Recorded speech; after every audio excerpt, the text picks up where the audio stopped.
Tjetra, ju shkruani në këtë libër, që ky është gjëveri, nuk është libër, që Shqipëria dhe ushtria shqiptare ka pasur një plan për ndryrë ushtarakisht për marrjen e Kosovës.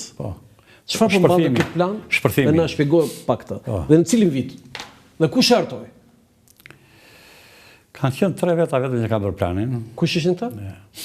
Së ministri Mbrojtjes, shefi shtabi i përgjithshëm dhe drejtori i zbulimit të materialet. Tani, si quheshin ti themi? Operacioni shpërthimi, jo.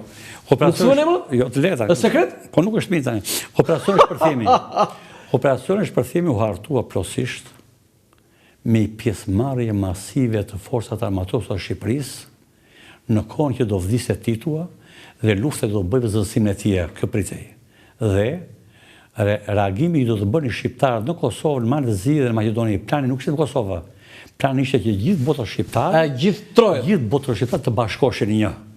U bë plani. Në Malëzi, në Kosovë, Kresheva dhe Maqedonia. Aty janë përcaktuara sa trupa do hyjnë në Kosovë, sa në Malëzi, sa kanë parë hartën. Sa të gjitha kanë parë hartën. Sa trupa, të gjitha me radhë, kupton apo jo.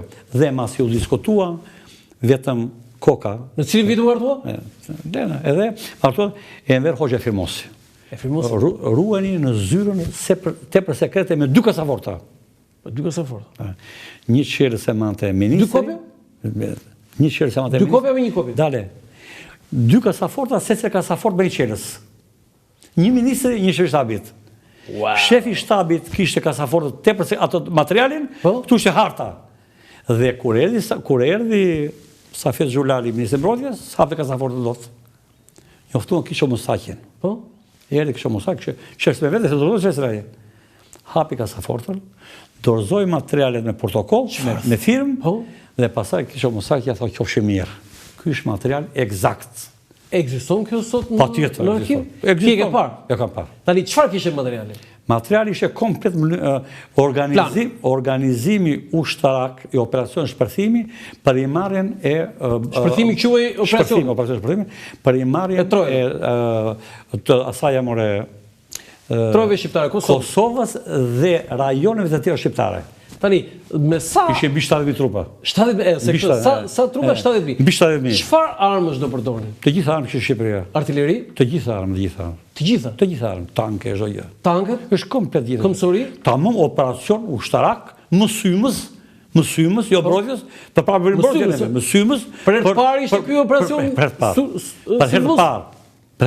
Pra, hera e parë që Shqipëria lisonën e saja, do ndërhyte në një territor tjetër. Dhe pse shqiptare, pra kështë marrë tjerët, për shirë me tyre. Tani, mos ishe euforik ky, e arrinim në... As pak. E arrinim? Jo. As pak. Kej parasysh që këtu pritet një krizë e madhe politike brenda Jugosllavisë, që nuk mbaj sa mendohej. Po të ishe bërë një krizë kaq e madhe, do veprohej. Edhe, ky plan është rinovuar, rigeneruar fare në vitin 1991 kur bën demonstratat e mëdha në Kosovë dhe hyri me forcë milicia dhe ajo ushtria serbe në Kosovë. Prap është bërë aty kur zbulimi ushtarak në mënyrë të jashtëzakonshme, ja tu e ke dhe me hartë ndiqte dhe përcaktonte çdo ditë përbërjen e organizimit, dislokimit dhe lëvizjen e forcat armatosura të Serbisë mbi Kosovë, duke marrë raporte tepër sekrete nga shefi i shtabit përgjithshëm që komandonte, deri në komandant e batalionet urdhrat që jepte. Dhe në këtë kohë u krijua një diferencë, ja Pela Çavushi, ja, shi harta. Jepte zbulimi jon. Edhe jepte, shko që jepte, radiogramet. Kjo njësi këtu, ky repar këtu, ky këtë fare dhe kur vinin informacionet tepër urgjent nga qendra rajone e zbulimit, i vinin ministri i Mbrojtjes dhe komandanti i përgjithshëm, ngrihet Kadri Azviu dhe shkon urgjent në qendrën atje. Dhe pa material, ku dëgjoi jugoslavisht ai, shefi shtabi i përgjithshëm, jep të komandantit divizionit, veproni këtu. Pra gjithë situata ndiqej dorë. Wow. Dora kuptova apo jo? Dhe aty tha me Hoxha, zbulimi i jashtëm agjentoror do lëshloje. E bëri zbulim ushtarak. Pela Çavushi ka qenë drejtor, i jep një deklaratë politike. Nësa zbulimi ushtarak jep të komplet lëvizjet e ushtrisë, komplet aty i përsëriti. Erdhi koha prapa të përsërisi operacioni shpërthimi. Tani kam një pyetje, a e morën vesh shërbimet sekrete jugoslave, serbe që Shqipëria kishte hartuar këtë plan? Jo. Se morën kur? Masi dolëm që publikuam neve. Nuk e mori vesh ndonjëherë. Jo, ka qenë tepër sekret. Ti beson që ne po ta sulmonim Jugosllavinë ne do ta realizojmë? Do të bëj jakdere e madhe, përplasje e madhe. Varet dhe çka qëndrimi do marrë në shtetet e tjera. Nuk ishte gjë lehtë. Por ama ishte domosdoshme. Po pse nuk u bë plani? Të thash sepse nuk u bë ajo krizë e madhe politike dhe ndërluftuese. Një krizë politike.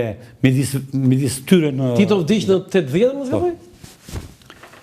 Këto ishin shkaqet që u shmang. Po kur vdiq Tito, pse su sulmova se? Po pritje që ata që kërkonin të merrin në pushtetin, të kishin konflikte të ndërmjet tyre dhe populli shqiptar të ngrihen në këmbë të kërkonte drejtia. Po u ngrit shumë pak, vetëm Kosova. Këto tjerat jo. Po mirë në Kosovë. Pastaj ki parasysh sepse vinë informacionet të qendrës shtetet të huaja kush do ishte për këtë luftë. Foto tjetër? Pyetje Amerika, pyetje kjo.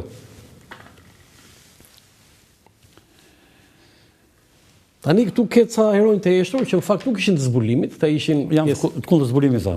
Brati Jorgo, Zia Kambo janë të gjithë të ushtrisë. Kam një pyetje unë. E di unë kjo nuk i luçi janë kuçi.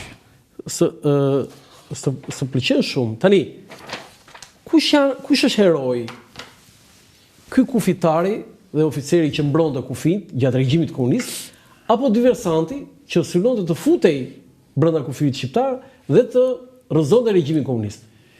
Si do ta shkojmë historinë? Ushtari dhe oficeri kufirit ka për detyrë të mbrojë kufirin, sovranitetin dhe tërësinë territoriale të Shqipërisë, pavarësisht se çka ka brenda politikës e vendit.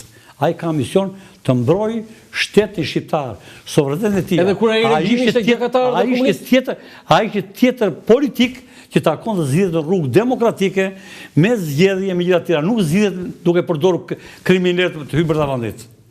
Pa ata janë herojë të vërtetë të Shqipërisë. Foto tjetër?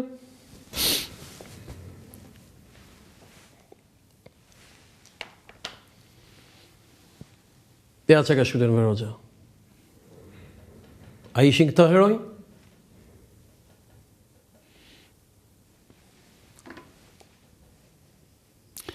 Thonja lartë është e shkëlqyer. Ato meritojnë herojnë të vdekur ose herojnë të heshtur që këto qeveri ka hedhur rrugë. Foto tjetër?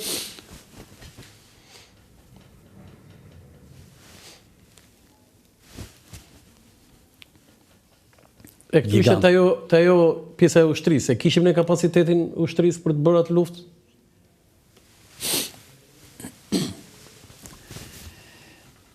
Përse gjatë asaj periudhe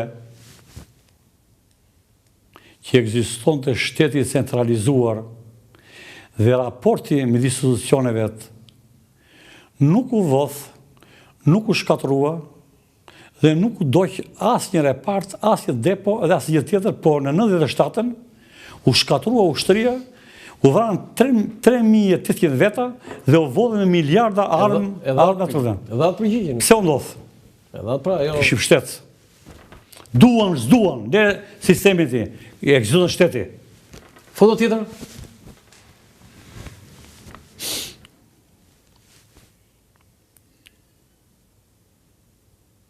Dhe mbas sa dhe një foto tjetër, se është e lidhur me atë foton që Kim Filmin e sqaruan, po kam një foto tjetër. Kim Filmi ka qenë agent shumë i fuqishëm, ka marrë shumë para. Ka marrë shumë para? Shpaguar në zakonshme. Tani, George Tenet, që ishte nga Himara. Po. Ka një drejtësias. Dhe në libër shkruan që nga një vend në Shqipërinë e Jugut. Po. Jugu është Himara. I besoni ju asaj që ka thënë Berisha që ky ka gënjur presidentin edhe për Shqipërinë? Për çfarë ka gënjur konkretisht? Po për ngjarjet e 97-s. Ka gishtësia në ngjarjet e 97-s?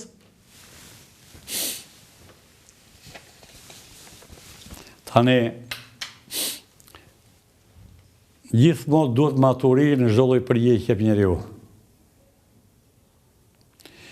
Në ngjarjet e vitit 97, natyrisht që konfliktet që krijoi Berisha me Amerikën influencua shumë. U krija ftofësia dhe erdhi zëvendës sekretari i Shtetit të Amerikës për vizitë në Shqipëri dhe presidenti i Shqipërisë e priti. Marrëdhëniet ishin të fundit fare dhe mëteja, kur po merrte zjarr Shqipëria, 2 helikopterë nga aeroplani John Kennedy, erdhi unë në ambasadën në stadion, në fushën e stadionit. Dhe ambasada u mbyll fare, pra e braktisi. Pra CIA ka pat probleme, edhe Amerika ka pat probleme me Amerikën, me Berishën, por e psoi Shqipëria. Pse Shqipëria? Qartë. Tani po të them diçka. Në lidhje me këtë që thot Berisha, harxhi që u bë zëvendës ministri i punëve të jashtme, ja rrojme ka pat Turqia. Edith Harxhi dhe Mal Berisha bën një studim dhe botuan veprimtarinë e CIA-s kundër Shqipërisë në 97-ën. E madhe. Ai botimi dhe nxjerr komplet CIA-n që ajo ka qenë kryesorja e dramës në Shqipëri në 97-ën. Kur Berisha e propozoi Zonjën Haxhi para ambasadore në Amerikë, i vajti shkresa tek Alfred Mojsiu. Alfred Mojsiu ju paraqit materiali që shkruar jo. Dhe ai vuri shënimin. Edhe po ta dekretoj se pranon Amerika. Edhe po ta dekretoj unë se pranon Amerika. Këtë në bëjë? Po aty e kozot atë. Dhe ti e kupton edhe ti që janë ngjarjet. Tani dua një gjë shkurt se jemi në fund se kemi kaluar çdo limit në fakt për gjyqin e Hagës për atë që po ndodh me krerët e UÇK-s atje. Gjyqi i Hagës duhet të zhvillohet kundër intrusit të Serbisë. Aktualisht Vučići, i cili ka qenë në zinxhirin e komandimit të Miloševićit për shkatërimin e Kosovës dhe vdekjen e opozitës Kosovës. Vučići ka qenë ministri i propagandës zyrtar dhe sot është president dhe vazhdon rrugën që ka lënë Milošević. Ai ka vënë gjyqin e Hagës. Në raport me këta, më vjen shumë keq se edhe unë kam pjesën time për luftën shqiptare të Kosovës që është botuar, që nga Turqia bllokuan flotën ruse, hapën korridorin ajror, ndërtuam 4 qendra të mëdha të pritjes e Dirne në Shkupin e fare, po Thaçi ka boj shumë rënd në skenarin e tij për shkëndrimin e territoreve të Kosovës me atë. Dhe ishte një shtytje e madhe që dhe ai të shkojë në Burg. Por kërkojmë shpirtërisht sa më parë dal në Burgu. Janë bitë e Kosovës që sakrifikuan jetën. Edhe po nëse kanë gabuar, kanë gabime shumë të vogla, ndërsa Serbia me Vučićin kanë faje të rënda. Zoti Limaj, intervista më e gjatë që kam marrë si gazetar në karrierën time. Të falenderoj shumë, ishte shumë interesante dhe nuk e teproj të them që Shqipëria ka një hero që quhet të heshtur, që quhet Airo Limaj. Unë jam biri i Shqipërisë që juve, kemë detyrën. Prandaj jeni hero i jeshtur. Të nderuar teleshikues, ky është emisioni për sot nga Ura Lanqafoku, mirupafshim.